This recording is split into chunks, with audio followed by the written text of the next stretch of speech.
Hello dear student, आज के इस नए वीडियो में मैं आप सभी का हार्दिक स्वागत करता हूं। और सबसे पहले तो आप सभी को होली की हार्दिक शुभकामनाएं। आपका जीवन मंगलमय हो, आपका परिवार सुखी और संपन्न बना रहे। तो आइए स्टार्ट करते हैं आज के इस महत्वपूर्ण वीडियो को।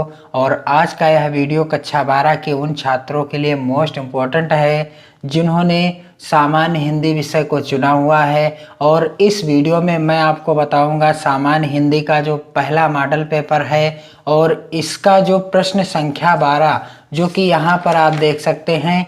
इस तरह से प्रश्न आता है, हास्य रस अथवा शांत रस के स्थायी भाव के साथ उसकी परिभाषा उदाहरण सहित लिखिए। और इस प्रश्न का उत्तर जब आप लिखेंगे हास्य रस अथवा शांत रस की परिभाषा, तो आपको 2 नंबर मिलेंगे बोर्ड परीक्षा में। तो मैं आपको बताऊंगा हास्य रस का स्थायी भाव क्या है, उसका उदाहरण क्या है और परिभाषा क्या है, आदि सब कुछ बहुत ही आसान तरीके से। तो चलिए स्टार्ट करते हैं। और उससे पहले यदि आपने इस मॉडल पेपर का प्रश्न संख्या 1, जो कि इस प्रकार है, रानी केतकी की कहानी के लेखक हैं और इसमें सही विकल्प है इंसा अल्लाह खां। और प्रश्न संख्या 1 से लगाकर प्रश्न संख्या 11 तक का वीडियो आपने नहीं देखा है, जिसमें मैंने आपको बताया है कि इन प्रश्नों का आप उत्तर कैसे लिखेंगे बोर्ड परीक्षा में, और बोर्ड परीक्षा में कॉपी लिखने का तरीका क्या है,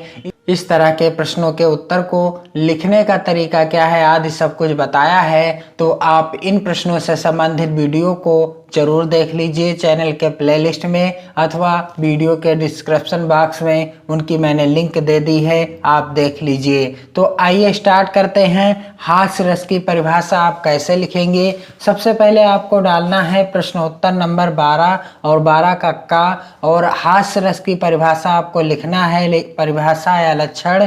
तो आप हेडिंग डालेंगे हास्य रस। और हास्य रस की परिभाषा क्या है, अपने अथवा पराये के परिधान।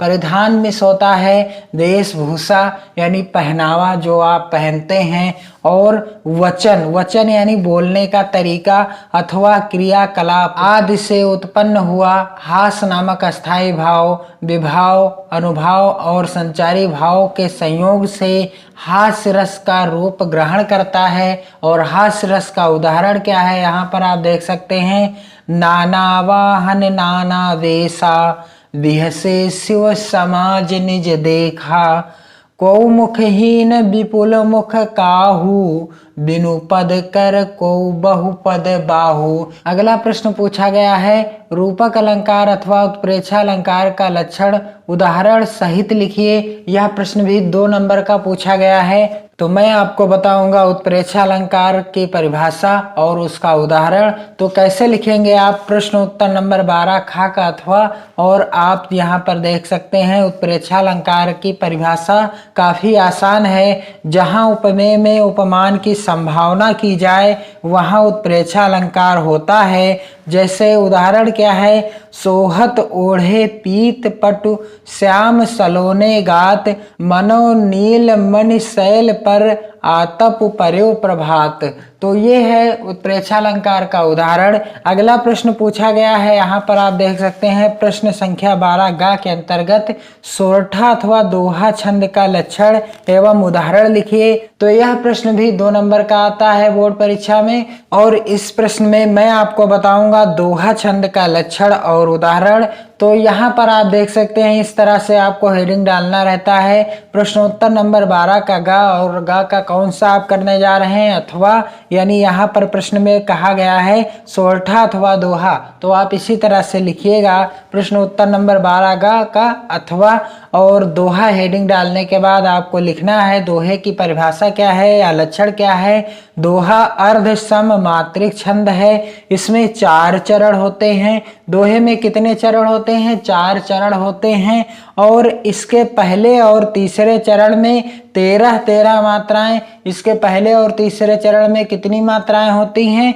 13 मात्राएं होती हैं। और दूसरे तथा चौथे चरण में 11 मात्राएं होती हैं। दूसरे और चौथे चरण में कितनी मात्राएं होती हैं? 11 मात्राएं होती हैं। तो वह का महत्वपूर्ण उदाहरण क्या है यहाँ पर?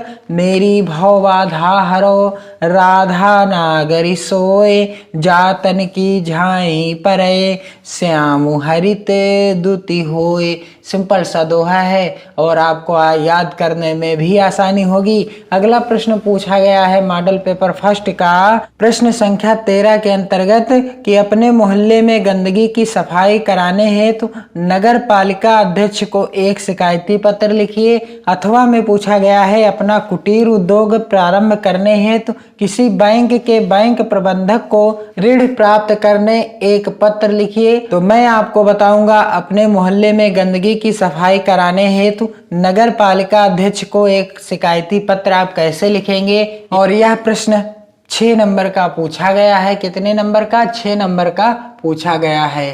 प्रश्न उत्तर नंबर 13 और आपको लिखना है सेवा में स्वास्थ्य अधिकारी बरेली नगर निगम बरेली। आप अपने जिले का नाम भी यहाँ पर लिख सकते हैं। विषय क्या रहेगा? मच्छरों का बढ़ता हुआ प्रकोप। विषय क्या रहेगा? मच्छरों का बढ़ता हुआ प्रकोप या गंदगी। यहाँ पर आप लिखेंगे महोदय और आपको लिखना है कुछ इस तरह से कि मैं आपका ध्यान बढ़ते हुए मच्छरों के प्रकोप की ओर आकर्षित करना चाहता हूँ और मैं सुभाष नगर क्षेत्र का निवासी हूँ। अपने नगर का नाम आप लिख सकते हैं।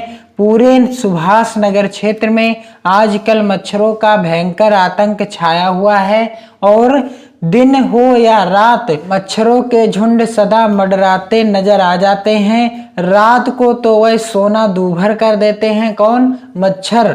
और जब सुबह उठते हैं तो बच्चों के मुंह लाल लाल दानों से भरे होते हैं और मच्छरों के कारण ही घर घर में मलेरिया फैला हुआ है। मच्छरों के कारण घर घर में क्या हो गया है? मलेरिया फैल रहा है और प्रायः सभी घरों में कोई ना कोई मलेरिया का रोगी मिल जाएगा।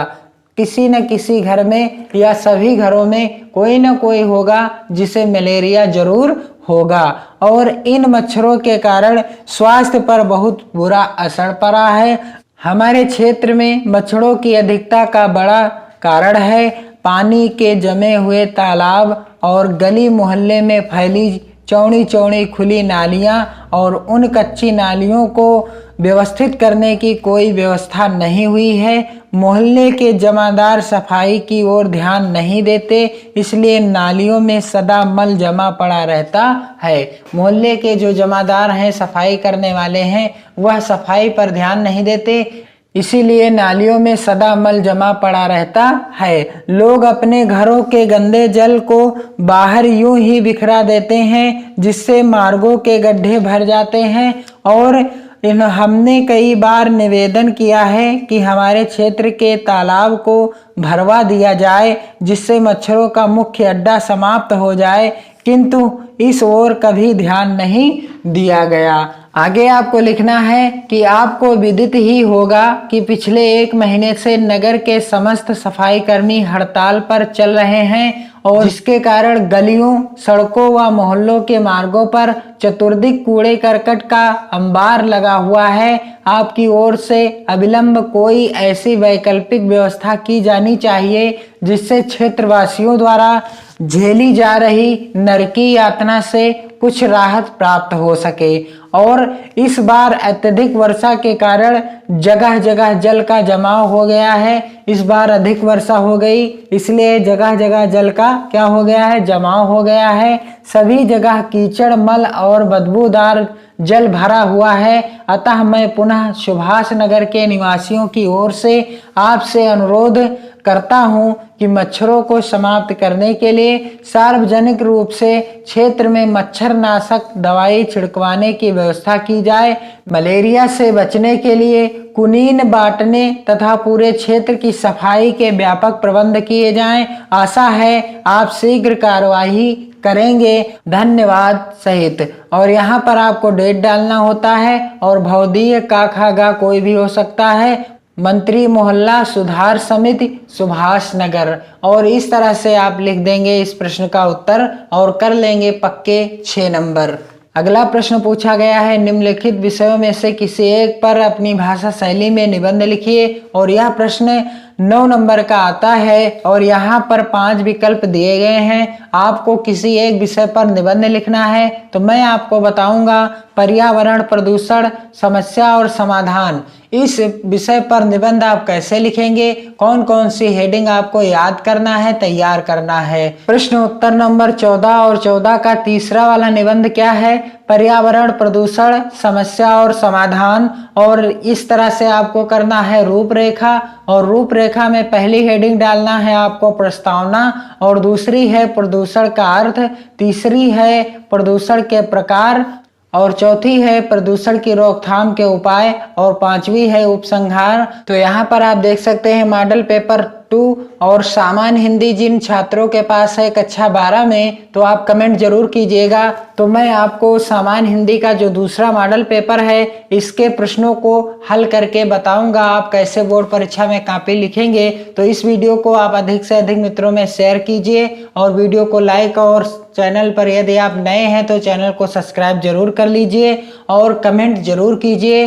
पढ़ते रहिए, मस्त रहिए और अपनी तैयारी को बेहतर बनाते रहिए। होली की ढेर सारी शुभकामनाएं आपको और आपके पूरे परिवार को। आपका और आपके परिवार का जीवन मंगलमय हो। आप हमेशा खुश रहें, प्रसन्न रहें और संपन्न बने रहें। इसी के साथ अगले नए वीडियो के साथ मैं आपसे पुनः मिलूंगा। तब तक के लिए जय हिंद।